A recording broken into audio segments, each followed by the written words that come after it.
This is Privacy on the Ground,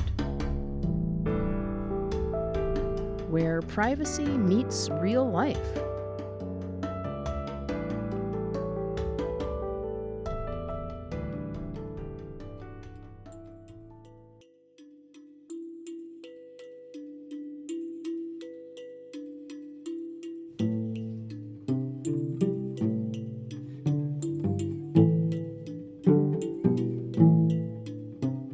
There's no shortage of principles and policies for governing AI, but how do governments and NGOs put those principles and policies into practice?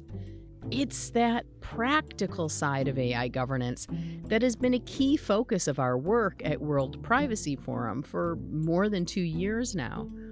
Rather than only look at government policies, back in early 2023, we went layers deeper. We began looking at the tools that governments and NGOs around the world, from Canada to Chile to Ghana to New Zealand to Singapore, have developed for actually implementing their AI policies. These AI governance tools are designed to evaluate and improve AI systems and their decisions or outputs. Some of these tools are mandatory and some aren't. They do things like call for detailed procedures for ensuring that the AI systems purchased by government agencies work as intended. Some include questionnaires that produce scores measuring fairness or other aspects of algorithmic models. Some even feature technical code and software intended to automatically measure various aspects of AI systems. Of course, with the increased use of large language models, foundation models, and generative AI systems, the landscape of AI governance tools has evolved to encompass things like benchmarks, red teaming, and synthetic media detectors and provenance systems. But even as some AI systems grow in size and complexity, many organizations continue to build and use simpler algorithmic and machine learning models. And so those earlier AI governance tools continue to have relevance.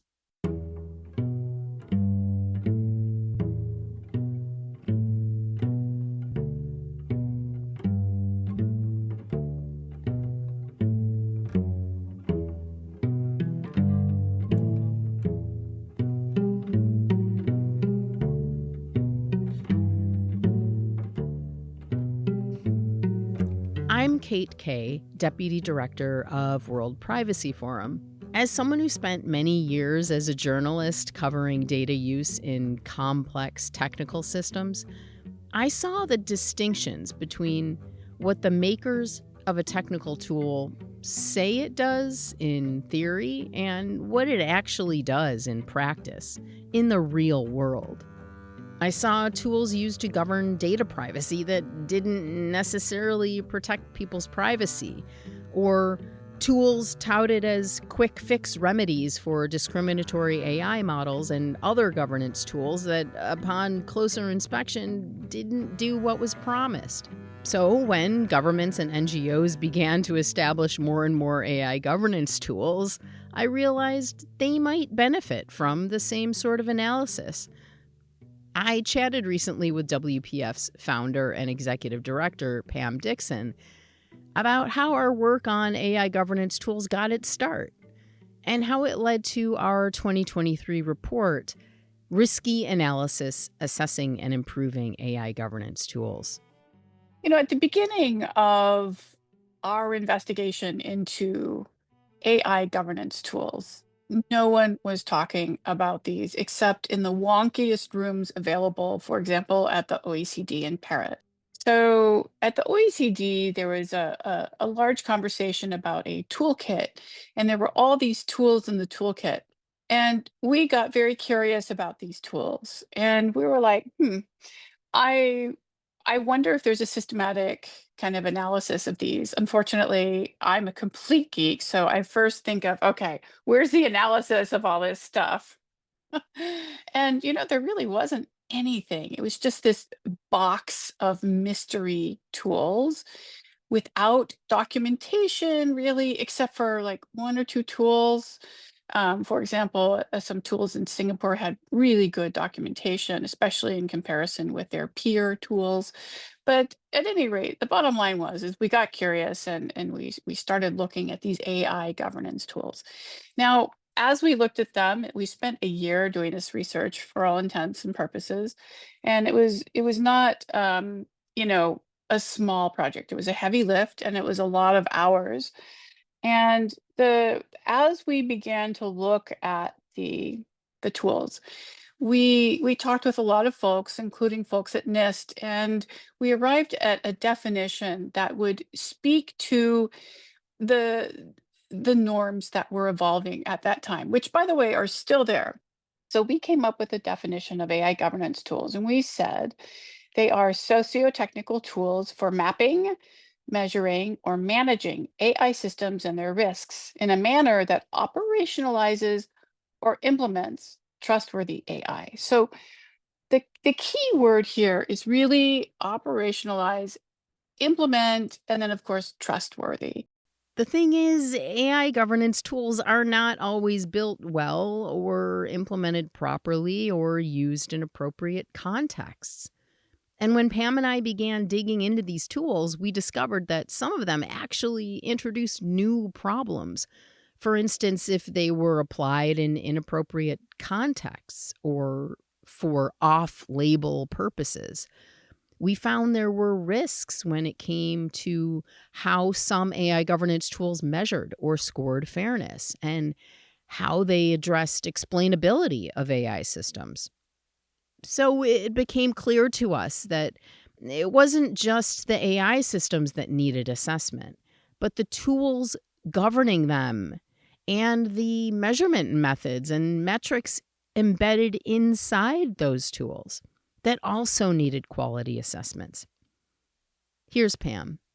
There's so much media about data sets that are being used for AI, so much media about algorithms and if they are inclusive or not, if they're good, what's their quality, etc.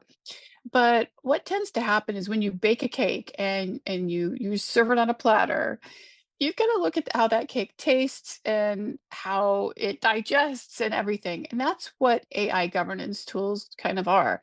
They are like that baked cake. The tool is supposed to do something. It's supposed to um, it's supposed to implement a recipe that you've made, and it's supposed to implement it properly. So to use a more technical explanation, AI governance tools are what makes AI work in reality on the ground. And without AI governance tools, you can't really look at the systems or test how they're functioning. So let's say that you're building an AI system, and oh, let's use a real example here. Now, this is not a government example, but this is an example I hear from a lot of people about. Let's say that you have a kid, and this kid is in high school or even college, but let's go high school for now. And all of a sudden, they come home and they've been failed in a class. Why? Because an AI governance tool has deemed that their paper that they wrote for history class is plagiarized through a GPT tool of some sort, some kind of chatbot, etc. And there's literally AI governance tools and lots of them that will analyze writing to see if it's been created by a chat GPT like tool. Here's the problem. Some of these AI governance tools are so deeply flawed. It's just profoundly flawed. There is a woman who came to me at the conference in London last fall, who told me her A plus straight A daughter was failed in a class because someone used a tool with less than 50% accuracy to accuse her of plagiarism.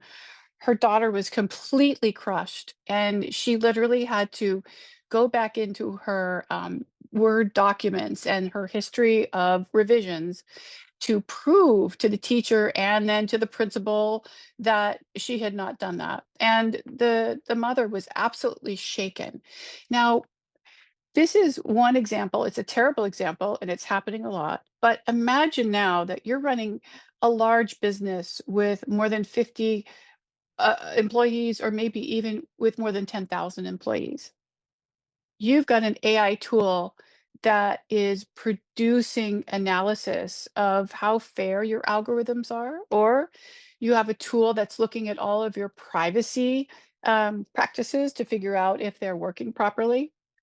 You've got a tool that's looking at all the things that you're showing consumers on your websites to see if what you're showing them is fit for purpose. There's all sorts of tools that measure all sorts of things.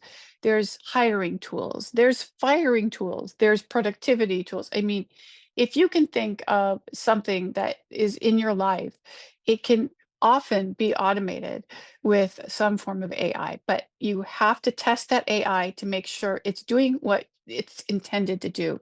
That's what AI governance tools do. They're pretty invisible unless you are actually working in these fields and looking at these systems at an analytical or kind of a back end level.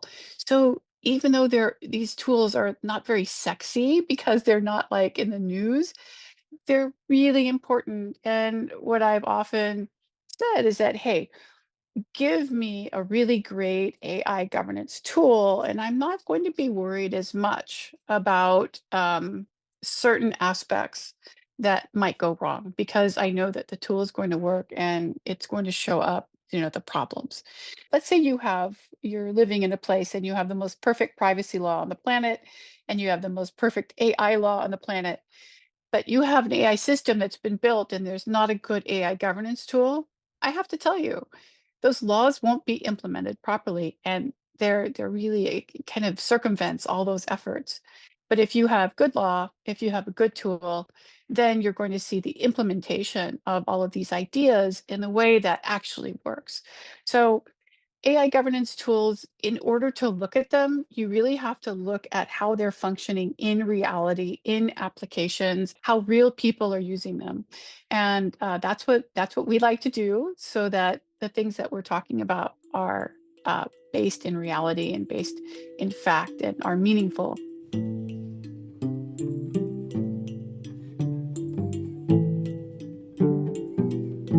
In terms of how AI governance tools have changed, so we wrote the report in 2023. We finished it in actually in kind of late November, and then did all the finished kind of final design and finishing work and published it in mid-December of 2023. So it's just over a year old, and so much has evolved since then. And the thing that's so interesting is that AI governance tools have become actually more important, not less important. There's now more AI governance tools, and the governments themselves that are using these tools are taking these tools very seriously, and there's a lot of funding being put into them, and a lot of pilot projects are now going on, and they're very sophisticated efforts to make sure that when we're building these AI ecosystems, that they have integrity. And there's a lot of buzzwords that are in AI, and you hear all sorts of them. You hear fairness, you hear inclusion, you hear privacy, you hear all these things. But basically, if you had to sum everything up in one word, we're really looking for integrity in AI systems. They need to be fit for purpose.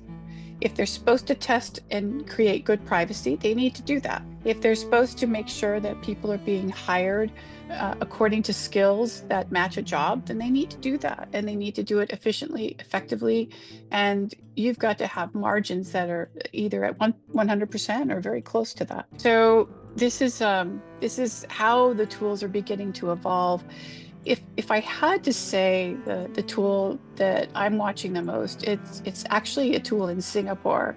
They have some very, very exciting projects that they're working on, and the tool is called AI Verify. And they have a GitHub for it. They have it's just a really interesting tool. The other tools that are of high interest are the tools in Canada and Chile, and they're very, very subtle, and they're moving forward and evolving very rapidly. So, those particular AI governance tools from Chile and Canada, they've been a focus of our work at WPF since our report came out. The idea is to observe and understand how the tools used to govern and measure AI are actually being used on the ground. And key to that work has been talking to people who have actually used those AI governance tools. That's part of why documenting these processes is so important.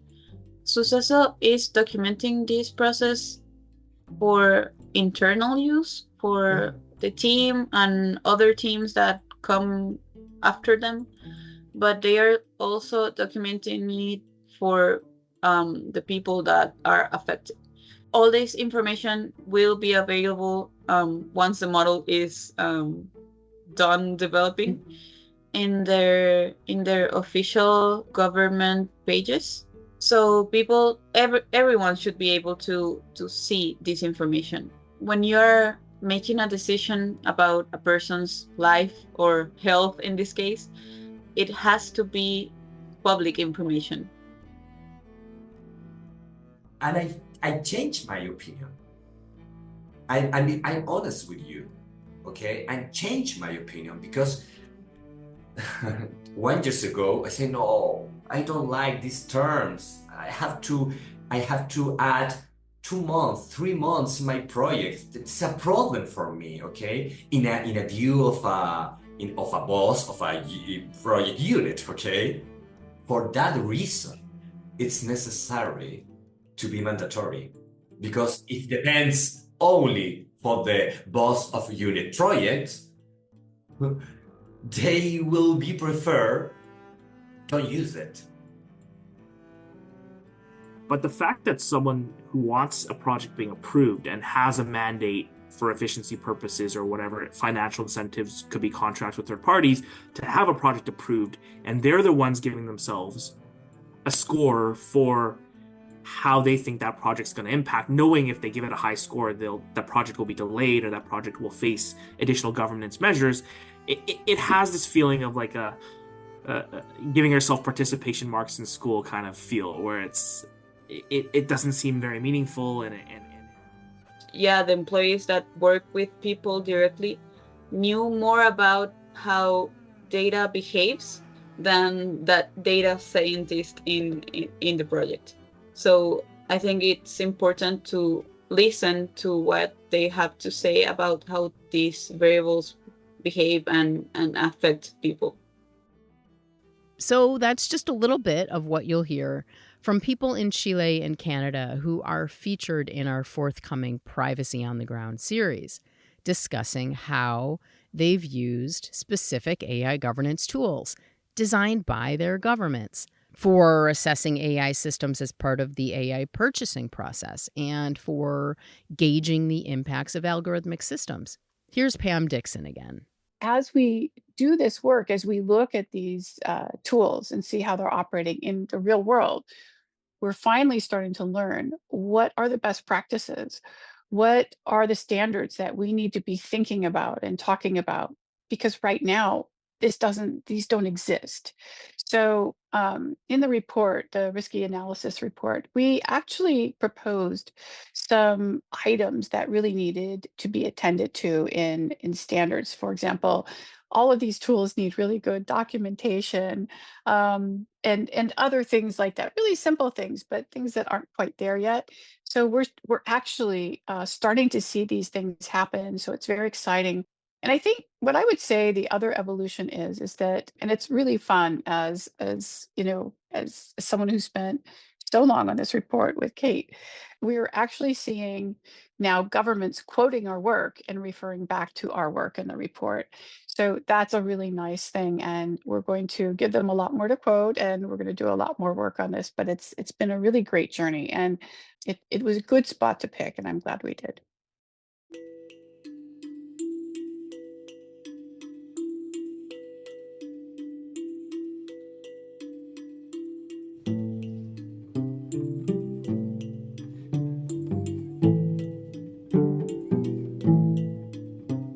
Needless to say, this area of research is still so young. But if anything, what we've learned is the importance of continuing this work, observing and analyzing these tools.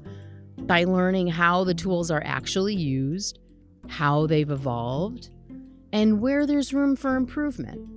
It helps us understand the AI governance landscape on a far deeper and more meaningful level than had we just moved on to something else after our report was published.